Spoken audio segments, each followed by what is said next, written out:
us today from the Roy Prospect drilling site of their Sunbeam Project in Ontario is CEO of First Class Metals, Marc Sale. Thank you for joining us today, Marc. How are things looking on site? Good to be back talking with you, Mark. Things are looking good. We're out here at Roy, drilling. You can see and hear the drill rig in the background. They've actually just finished another hole, so they'll be pulling out all the rods and moving to the next one. I'm very pleased with progress. Excellent, good.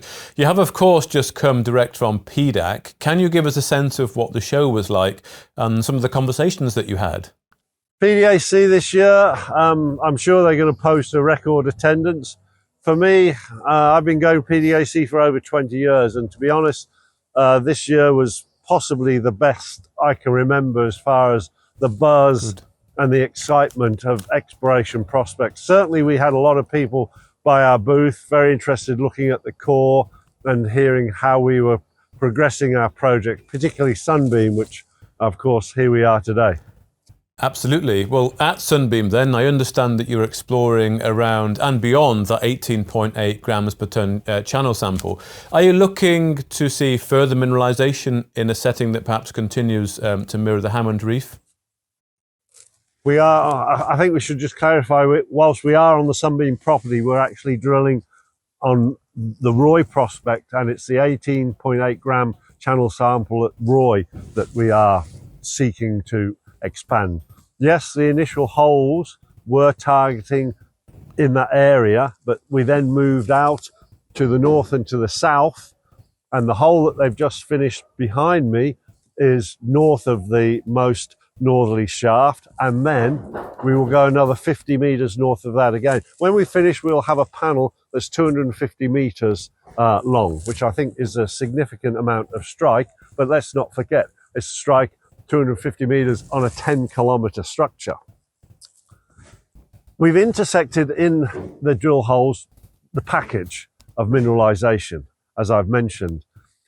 The big difference, I feel, between what we have here at Roy and generally on the Sunbeam property is that that package contains wider, lower grade mineralisation, as they have at Hammond Reef, but also significantly we know that there is narrower, high-grade mineralisation like the 93 grammer over 0.4 of a metre at Sunbeam drilling that Newinsko did. So our package has the ability to provide wide, low-grade and narrow, high-grade, which I think is a significant difference to Hammond Reef and a very positive one.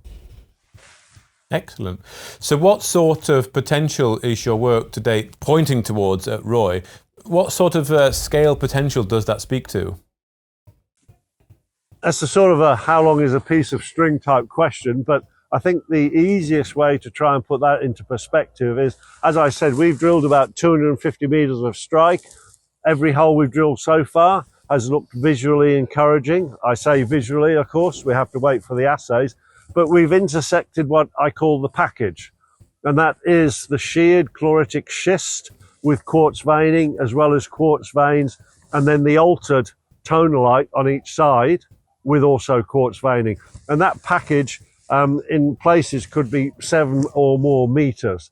I think what's a big thing here is for us to identify that package in each hole, and then within the package, hopefully we get some of these high grades like we know are capable. Newinsko had the 93 grams over half a meter. So wide, lower grade in the package, but intermittent high grade. That would be the great potential. And when you talk about potential, this is 250 meters of the Roy structure, which is 10 kilometers long. And parallel to this is the Sunbeam structure and the Pettigrew structure, which are both another 10 kilometers long on our property. And extending to the north into areas where we haven't yet mapped and obviously drilled, but where we've taken a lake sediment sample 5 kilometers from here that went to 111 ppb. So there's a phenomenal amount of potential here. And how is the drilling going so far? The drilling is going well. We're using Forage, which is a Quebec-based company, but they were drilling not far away from here, so we saved money on the mobilisation. I've been very impressed with the drillers, the quality, the sample recovery, and their tidiness around the drill site too. But as far as the actual drilling, shall we say, for drilling for gold is concerned, I am very pleased with the visual results we're seeing in every hole so far. And what would success look like? Well, success would look like, as I've said, getting this package, mineralised package in every hole to prove that we have 250 metres of strike. I think what's important about this drill program is previous drilling has been done on 150 degrees azimuth. That's the direction the drill points in, whereas we're doing it on 110. And that's because although you have the Roy structure, within that, we believe there's mineralised trends where other structures intersect them. So that's why we've changed the azimuth in order to accommodate hitting those intersecting structures. Thank you for your time, Marc. If you enjoyed this interview, then give us a thumbs up, a like or a retweet. Subscribe to us on YouTube or follow us on Twitter and hit that notification bell to be the first to know when we release new content. There's loads of great content on our website too, across all our programs at stockboxmedia.com. Thank you for watching.